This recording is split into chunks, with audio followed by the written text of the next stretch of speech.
నమస్కారం, నేను మీ కల్పన రాఘవేందర్ని.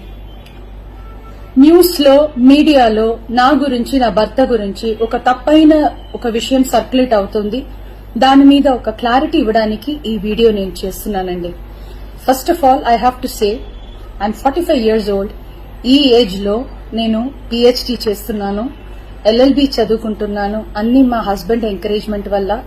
సో చాలా విషయాలు చేస్తున్నాను. And for today's musical industry I'm trying to update my self. I'm trying to do different kinds of concerts. ఇవి అన్ని స్ట్రెస్ వల్ల నాకు అసలు నిద్ర పడట్లేదు. చాలా సంవత్సరాలు నిద్ర రాకుండా కష్టపడుతున్నాను. సో డాక్టర్ దగ్గర ఇన్సోమ్నియా ఇష్యూస్ కి ట్రీట్మెంట్ తీసుకునేటప్పుడు నాకు కొన్ని ప్రిస్క్రిప్షన్ ఇచ్చారు. ఆ ప్రిస్క్రిప్షన్ లో ఉన్న మెడిసిన్ ఆ పర్టికులర్ డే డోసేజ్ కొంచెం ఎక్కువ తీసుకున్నాను కాబట్టి స్పృహ తప్పి అన్కాన్షియస్ పొజిషన్ కి స్టేట్ కి వెళ్లిపోయాను.